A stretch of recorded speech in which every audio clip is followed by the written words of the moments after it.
जी, झारखंड का exit poll भी सामने, हालांकि 2 एग्जिट पोल पहले आए थे, लेकिन एक आंकड़ा देख लेते हैं। 4 एग्जिट पोल हमारे सामने स्क्रीन पर, जहां न्यूज 18 का एग्जिट पोल कहता है कि एनडीए को 42 से 47 सीटें यहां पर मिलती हुई नजर आ रही। इंडिया गठबंधन 25 से 30 और अदर्स में 1 से 4 सीटें। पीपल्स पल्स की बात कर ले तो 44 से 53 सीट एनडीए को झारखंड में दे रहा है ये एग्जिट पोल। 25 से 37 सीटें इंडिया गठबंधन को, तो 5 से 9 अदर्स को दे रहा है। जेवीसी एग्जिट पोल ये कह रहा है कि 40 से 44 सीटें एनडीए गठबंधन को, इंडिया गठबंधन को 30 से 40 सीटों का जिक्र है यहां पर, तो अदर्स को 1 सीट महज दे रहा है। और लोक पोल कह रहा है झारखंड को लेकर कि 36 से 39 सीटें एनडीए को, 41 से 44 सीटें इंडिया गठबंधन को, 3 से 4 अदर्स। अब इस एग्जिट पोल पर अगर नजर डालें तो एक तरफा एनडीए को तो 3 एग्जिट पोल दिखा रहे हैं कि यहां पर सरकार बना रहे हैं, लेकिन लोक पोल ये कहता है कि कुछ भी हो सकता है, क्योंकि 1-2 सीट को लेकर ही मार्जिन दोनों में नजर आ रहा है। झारखंड को लेकर क्या लगता है एग्जिट पोल जो कह रहा है, कितना भरोसा इस पर करें? देखिए, झारखंड में जिस तरह का बीजेपी की रणनीति थी, उस रणनीति को अगर सटीक माने तो वहाँ सरकार बीजेपी की बन सकती है। इस तरह के रुझान के संकेत दिख रहे हैं, और ये जिस तरह के रुझान हैं उनमें ज़्यादातर वहाँ पर बीजेपी गठबंधन की सरकार को बता रहे हैं। तो यहाँ करीब जा सकता है मामला, क्योंकि करप्शन का बड़ा मुद्दा सोरेन परिवार के खिलाफ रहा है। तो क्या आदिवासी सोरेन के साथ जाएंगे, क्या आदिवासी बाबूलाल मरांडी बीजेपी अर्जुन मुंडा के साथ जाएंगे?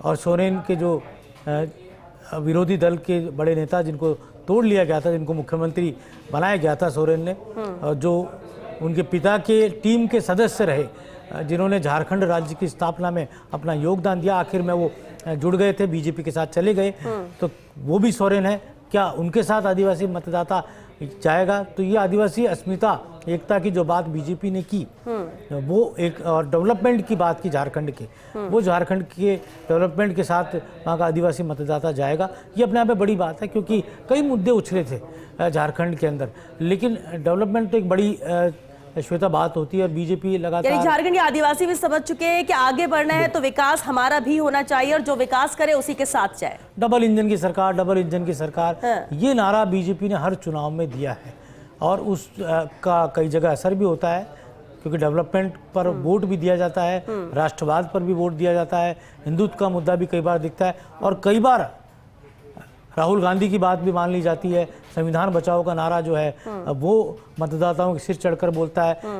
वहाँ पर जातियों में गोलबंदी हो जाती है, और वो फिर पूरी तरह कहा जा सकता है विपक्ष के साथ जाते हुए नजर आते हैं, जैसा हमने लोकसभा के चुनाव के अंदर देखा। तो हाल ही में जब लोकसभा चुनाव हुए थे और जो मतदान वहाँ पर देखने को मिला था, उसके बाद बीजेपी शिवसेना शिंदे सतर्क हो गए थे, सजग हो गए थे, और उसके बाद अपनी रणनीति को उन्होंने बदलने का काम किया था।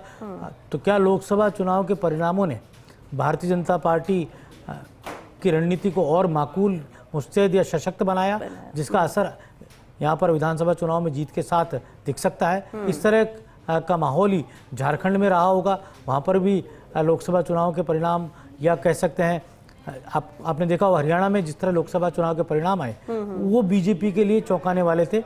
और इन कारणों के बाद वहाँ पर हरियाणा के पूरे चुनाव में बहुत अलग तरह की रणनीति के साथ बीजेपी उतरी थी, और जिसके बारे में दावे तो बहुत किए जा रहे थे, लेकिन सोची समझी तकनीक के साथ वहाँ पर उतरा गया।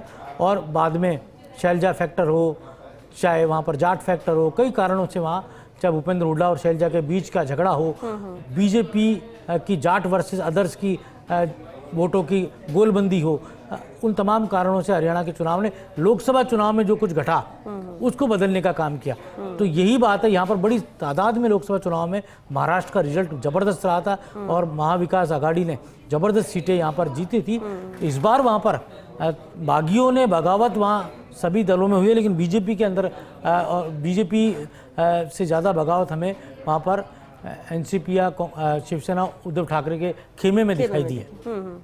बिल्कुल, और इसलिए कह सकते हैं कि ठीक है, झारखंड का जो एग्जिट पोल कह रहा है महाराष्ट्र का, लेकिन उपचुनाव के जो सीट्स है उस पर भी नजर रहेगी, उसके भी एग्जिट पोल का इंतजार है योगेश जी। और ऐसे में क्या लगता है कितनी अहम भूमिका रहेगी, क्योंकि 2 लोकसभा की सीटें वो भी अहम है, फिर चाहे हम महाराष्ट्र की नांदेड़ की बात करें या फिर वायनाड की बात कर लें, वो भी सबकी नजरें उस पर भी है कि आखिर उसका भी परिणाम क्या हो सकता है एग्जिट पोल के मुताबिक, और अन्य सीटों की बात कर ले। लेकिन इस बीच क्योंकि लगातार एग्जिट पोल्स आ रहे हैं, हम झारखंड की बात कर रहे हैं, महाराष्ट्र की बात कर रहे हैं, क्या आपको लगता है कि ये सिर्फ कुछ फैक्टर्स है जो मैटर कर रहा है? वायनाड को लेकर श्वेता कह सकते हैं कि वहाँ पर देखना ये होगा कि कितने वोटों के अंतर से प्रियंका गांधी चुनाव जीतती है। ये बड़ा फैक्टर रहेगा वहाँ पर, क्योंकि जिस तरह का हमने देखा उनको पब्लिक ने सपोर्ट किया था प्रचार में, जिस तरह उनका भीड़ उमड़ी थी प्रियंका गांधी के तमाम कार्यक्रमों में, चुनावी कार्यक्रमों में, और ये कांग्रेस का गढ़ भी कहा जाता है। राहुल गांधी भी बड़े अंतर से वायनाड